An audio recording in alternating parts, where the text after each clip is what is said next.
This is White Plains Week, the weekly roundup of White Plains, Westchester, and world news. With John Bailey, editor and publisher of the daily internet newspaper White Plains Citizen Net Reporter, WPCNR.com. Jim Benerofe, editor and publisher of SuburbanStreet.com and WhitePlains.com. And me, Peter Katz, formerly with NBC, ABC News, and stations from Boston to Los Angeles.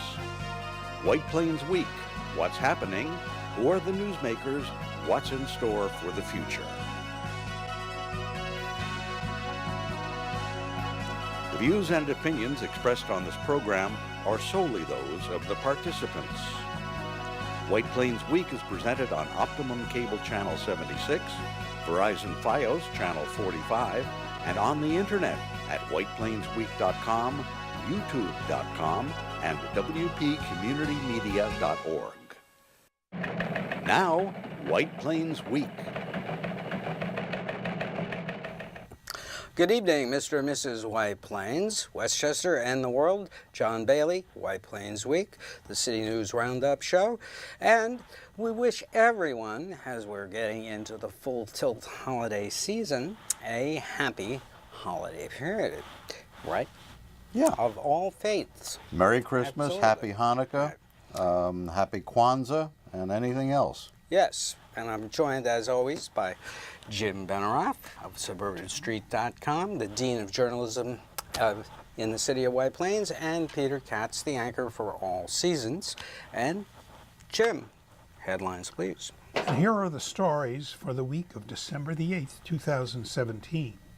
Common Council sued by Gedney Association and 2 individuals over FASNY approval.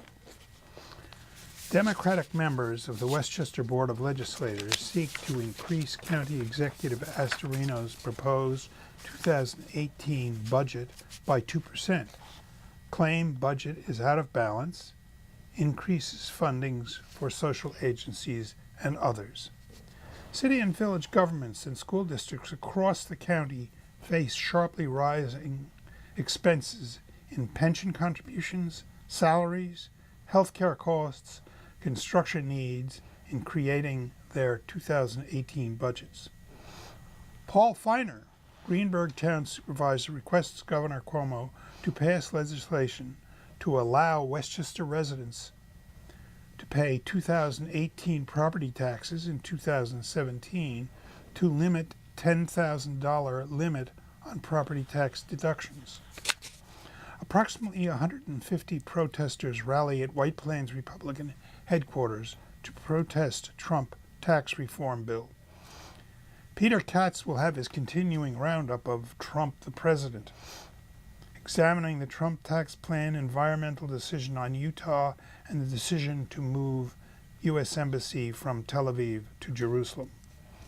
Common Council approves 1-year extension for the Grid Property Boulevard project, which claims it is not having success in signing up retail tenants. Council also schedules public hearing on the collection project on Westchester Avenue. Burke Rehabilitation Institute announces it is taking individual outpatient services for rehab needs. Realtors speaking on White Plains TV's People to Be Heard program say inventory is increasing at same pace as White Plains homes are selling. Homes are selling in 3 months on average. Bidding wars are coming back. Overcrowded trains this month underscore Metro North unprepared for influx of new apartment renters in White Plains. Governor Cuomo travels to Puerto Rico again and sends more New York State help. City lights traditional holiday tree in Renaissance Square this year, bringing in the season.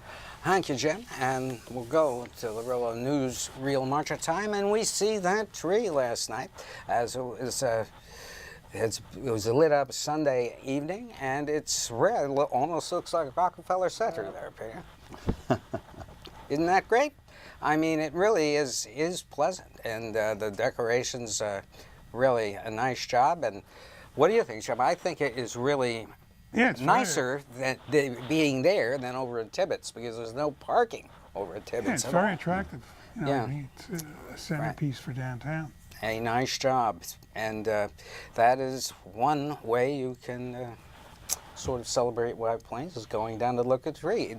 Besides me, there are other people taking pictures of it, but of course it isn't a show without a shocker of the week, and that happened Monday when the city was served with a lawsuit from the Gedney Association Incorporated and two individuals, John Shin and Dan Seidel, asking the court, the Supreme Court of the state of New York, to overturn the approval of FASNY. It's called an Article 78 Yes, proceeding. These are right. brought all the time against municipalities.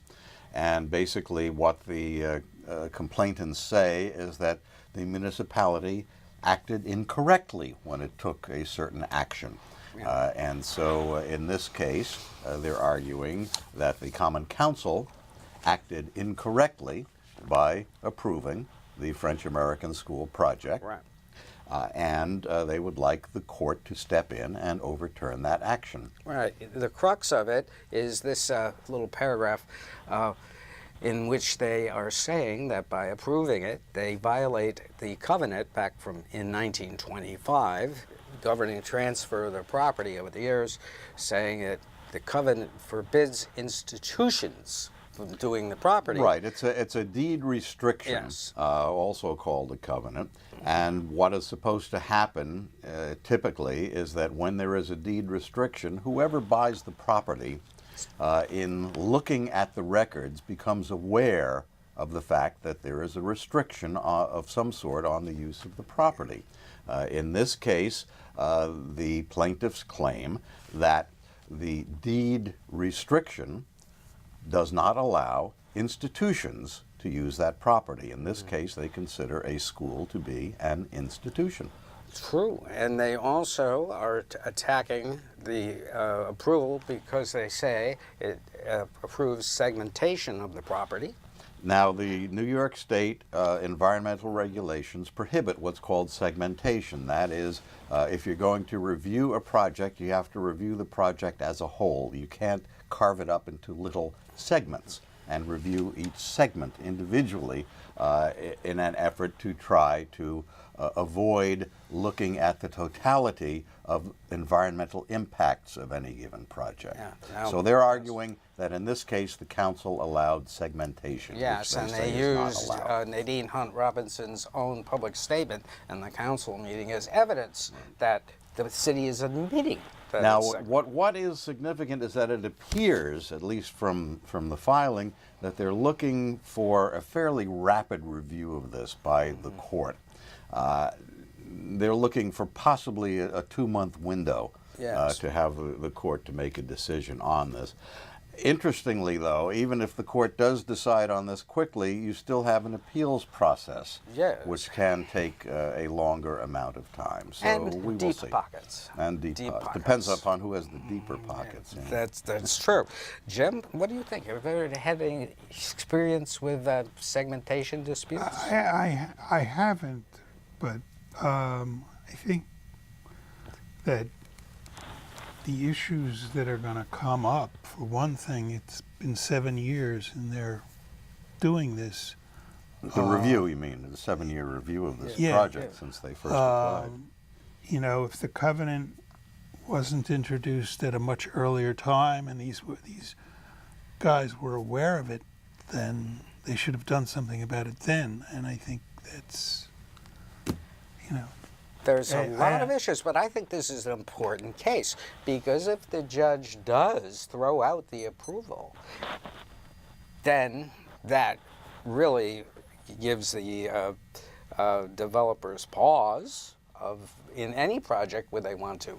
They haven't actually planned what they're going to do with the property. That, you know, it applies to environmentally sensitive properties, and if the judge approves it, that means it really approves the segmentation thing, in a way. I don't know. Opens up. That's up to a Yeah, judge Opens to up. I don't address. know if that's so. correct That's or right. not. I think you're getting into legal stuff that none of us are really equipped to comment on. I don't know. Well, I'm a commentator. I comment. Why are they saying? Why are they What do saying? you expect? Why are they saying it's segmentation in the first place? Because they don't spell out their plans for the other 4 parcels. Specifically. They don't You know, say, back in we the- won't develop this, we won't develop that. They Back don't in the do it. old days when I was involved in neighborhood associations and stuff, I frequently would make an argument about segmentation when opposing a particular development. So it's not an unusual argument to make, and it's also not unusual just in general for land use attorneys. In this case, the Gedney Association is using a prominent land use attorney from Long Island who's very involved in zoning cases and development and so forth. So it's not an unusual argument to see being made in cases such as this. Yes.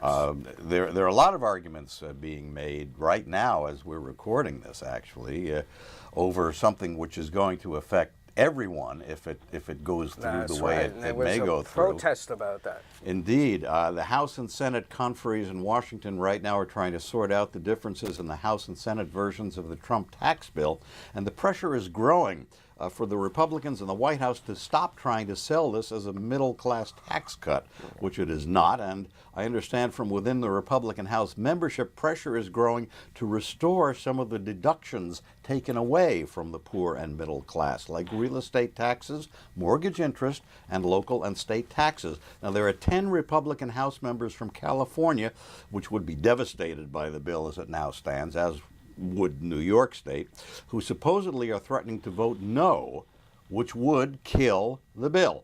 And pressure from the general public has been manifesting itself in demonstrations around the country. Westchester residents involved in the organizations Up to Us and Indivisible formed the core of people who converged on the headquarters of the Westchester County Republican Party on Mamaroneck Avenue in downtown White Plains on Sunday, December 3rd. They were protesting the federal tax bills, which passed in both the Senate and House with party-line votes. Differences between the versions must now be reconciled. The protesters disputed the Republican contention that the bill is designed for a middle-class tax cut, and also criticized the process used to pass both the House and Senate versions, in which public hearings and time for the final bills to be read and studied were eliminated. Westchester County Executive-elect George Latimer said business and government in the county could be hurt if economic activity slows because residents are paying higher federal taxes as a result of losing property, local, and state tax deductibility. This potentially has the effect of stopping the growth of the residential real estate market. This has the potential of stopping new construction in the residential real estate market, because tax deductibility is a very important element in how people decide where they're going to live and how large or small a house they're going to have. So I think in a county like Westchester County, this is going to have a significant impact. This is reverse Robin Hoodism. This is taking money from the poor and the middle class and giving it to those who are the wealthiest, and I might add, the major big corporations. This bill is not good for the small businesses of the country. This is good for the big businesses of the country. I work for major corporations. I mean, their job, from their perspective, is to try to reduce their tax liability as much as they can. But when you hear Lindsey Graham say straight out, he says it straight out, our donors, meaning the donors to the Senate Republicans, will not like it if they don't do this bill. It tells you who the beneficiaries are. Nowhere, and the worst part about all of this is that you get poor people in rural parts of this country, in Michigan and Pennsylvania, Wisconsin, who voted for Donald Trump, and this very bill is going to hurt them and the very people that he said he was supposed to drain the swamp for. So on every level possible, this is a terrible bill. State Assembly member Shelley Mayer, whose district includes Yonkers, blasted New York Republicans who supported the House bill. We have 4 New York Republican Congress members who voted yes, who should change their vote and should back out of this deal. It's bad for New Yorkers all over the state. It's bad for the state of New York, and frankly, it's bad for the country. So we want to push those Republican Congress members to get out of this deal and say they will not vote for whatever comes up. Francesca Hagedis of Pleasantville is active in the organization Up to Us. This is basically a greedy disgrace that is going to benefit the 1% and the corporate billionaires? Well, right here in White Plains, Yes. this came up in the interview you did with the real estate people on People to Be Heard, which can be seen on many of these same stations. Yes. We're on the internet. Right. And, you know, they put an It's gonna kill optimistic, us. well, they put Yeah, an optimistic viewpoint on, you know, hoping that something will be done. But if it goes through as written, They were very concerned. there are some who see a return of the 2008 real estate market depression. Well, if people can't afford a house because of not being able to get that property tax deduction, all of it, there is no reason to buy a house. You know, or what happens if you're a senior citizen, you're on a fixed income, and all of a sudden you discover that because you've lost this deductibility, your taxes are going to go up. Where are you going to come up with an extra $5,000 or $8,000? Absolutely. If you were living in Scarsdale or some of the more wealthy areas of the county, like Rye, yeah, where the taxes are what, double what they are in White Plains? And say if you have a $50,000 property tax bill, you can only deduct 10 of it, you are squealing right now. And Paul Feiner addressed that. Paul Feiner came out with a proposal. I don't even understand where they came up with that idea of eliminating property tax deduction. They're looking for a way to increase tax revenues to pay for the corporate and wealthy tax cut. I mean, you know, then they're doing it all across the board here, and what may very well happen is that if they do pass this as it stands now, they will be complaining that the revenues to the federal government have dropped so low that we have no choice but to cut. More cuts in Medicaid, they're going to have to cut Medicare, they're going to have to cut Social Security. This is what a lot of people see coming down the road if this passes as is. Well, speaking of more of this good news, Trump, the president, was president for another week. And what happened? Well, the White House staged a menorah lighting ceremony last evening, December 7th, inviting only representatives of the Jewish community who had supported Trump during the campaign. Actually, menorah lighting isn't supposed to begin until the first night of Hanukkah, which is next Tuesday. Jewish Democrats, such as Congresswoman Nita Lowey, who represents parts of Westchester and Rockland, were snubbed. They were not invited to the event as they had been in past years. Lowey told the New York Times, quote, "It is deeply unfortunate that the White House Hanukkah party, a bipartisan event bringing together Jewish and non-Jewish leaders alike to celebrate the Festival of Lights since 2001, has turned into a partisan affair under this administration." It seems that Trump had not prepared for the event, at least that's what I saw, and that he saw his speech for the first time as it rolled by on the teleprompter. He didn't even find out in advance the name of the rabbi he was sharing the stage with. We are proud to stand with the people of Israel and to renew our enduring bond. The menorah on my left has been lit every year since the earliest days of our nation. It comes from the first American Jewish congregation whose original members came to this land in the 1650s. That's a long time ago. It's a symbol of the history and home the Jewish people made in the United States. Today we are honored to have with us the congregation's 10th spiritual leader since the American Revolution, Rabbi Soloveitchik. That wasn't bad. You think that's an easy one? It's not. Thank you, Rabbi, very much for being with us. Thank you for being with us.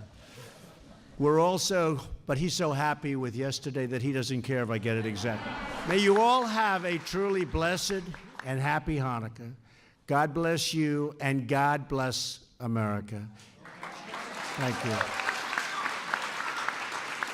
And congratulations.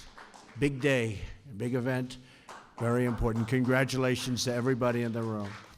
Now, when President Trump announced earlier this week that the U.S. is recognizing Jerusalem as the capital of Israel and moving its embassy there, his speech became slurred. at the end of those remarks. It seemed as if he was having a stroke, or had suddenly become very old and feeble, or he had false teeth which were falling out. When pressed about what was going on, the White House said that indeed there had been a problem, but it was because his mouth had become dry. Now, I can tell you, as someone who has on occasion suffered dry mouth, I didn't sound like he sounded. And I didn't slur my speech. The White House also reluctantly announced that the president would be having a physical with a government doctor in January. The Palestine Liberation Organization said this morning, Friday, that Trump's recognition of Jerusalem as the capital of Israel puts an end to any hope of a peaceful two-state solution in the Middle East, and that from now on the PLO considers Jerusalem to be their capital and their capital alone, and they will fight for it. When Senator Al Franken made a speech in the Senate announcing that he'll be stepping down, he bemoaned the fact that a man who bragged about his own history of sexual assault and the techniques he used, and was recorded by the TV show Access Hollywood and admitted that it was him on the tape, still is in the White House. The Republicans have launched a new campaign to try to discredit the Mueller investigation, which now is indeed looking at Trump's involvement with Russia, as well as his business finances. The Republicans are trying to paint Mueller and the entire FBI as having an anti-Trump and pro-Hillary Clinton bias. When testifying on Capitol Hill this week, Donald Trump Jr. refused to answer some questions about conversations he had with his father about the campaign's involvement with the Russians, claiming lawyer-client privilege. Only problem, neither Jr. nor his father are lawyers. Environmental Protection Administrator That is funny. Scott Pruitt says the agency is taking another step to stop protecting the environment. It's killing the Clean Power Plant plan put into effect by the Obama administration in 2015. It was designed to reduce the emission of greenhouse gases, which are causing global warming. Trump this week announced that they are pulling back on the protection of some lands in Utah. Hidden in the Trump tax bill, opening up the Alaska Wildlife Preserve to oil and gas drilling. Paul Ryan, Speaker of the House, has confirmed in a radio interview that the Republicans are planning to make President Trump into an even bigger liar than he already is. Remember, during the campaign, Trump said he didn't want to touch Medicare and Social Security. Ryan now admits that the plan all along has been to slash Medicare and slash Social Security, just as they're already trying to burn up Medicaid in their current tax bill. A new Pew poll puts Trump's approval rating at 32%, his disapproval at 63%. I didn't know that 32% of the American public were billionaires. I didn't know, but there was also a poll out that said his approval rating had gone up to 46%. There was, but now that has That has been gone down superseded again. by the Pew poll, and I think the Pew poll is pretty well respected. Well named, too, actually. Yeah. Yeah. Anyway, do we want to take a look at Puerto Rico? I think we should.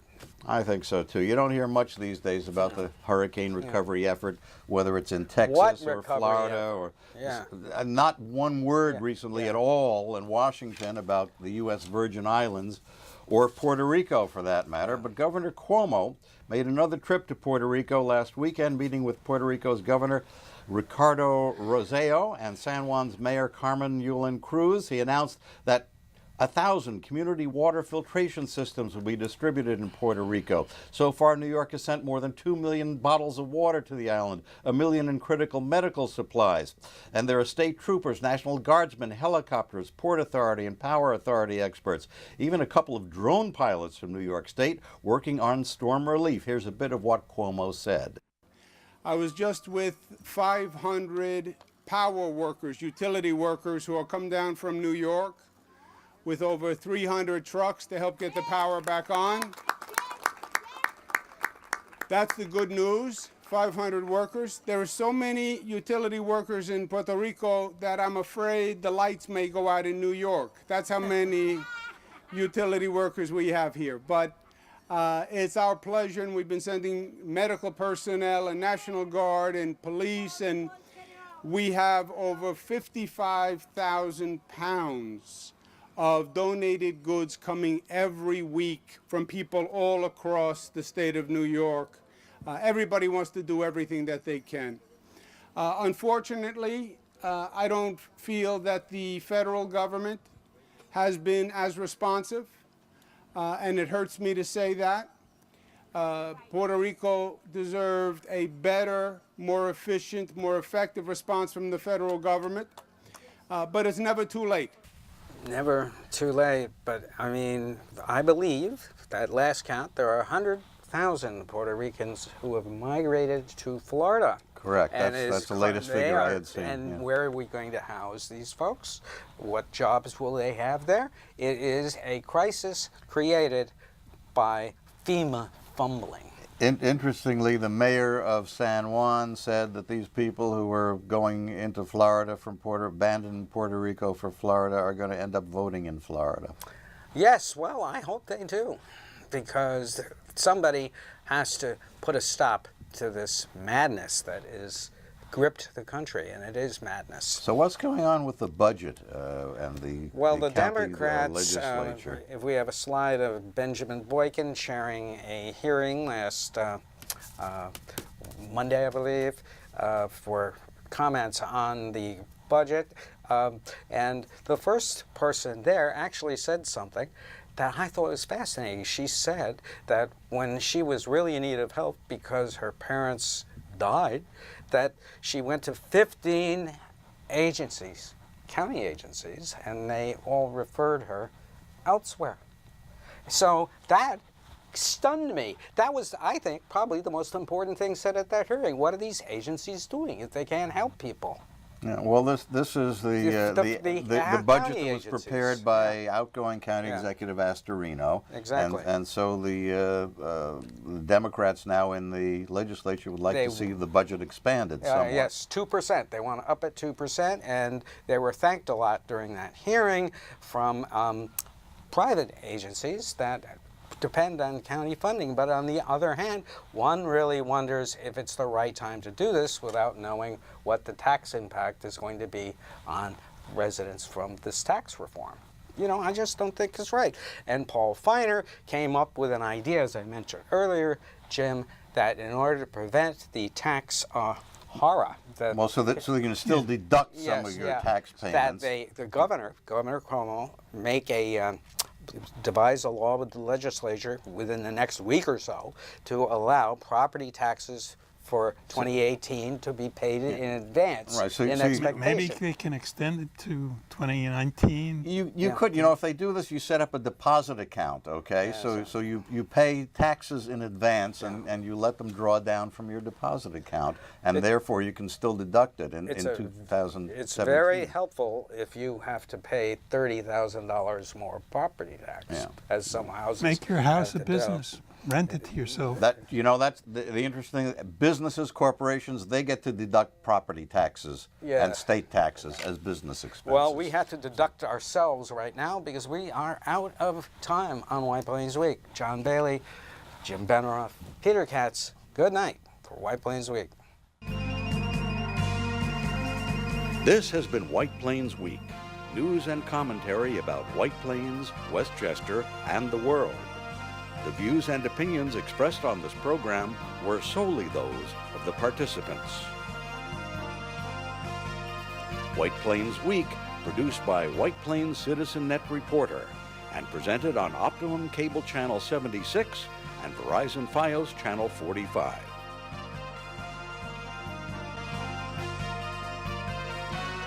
You may view White Plains Week anytime on the internet at whiteplainsweek.com, youtube.com, and wpcommunitymedia.org.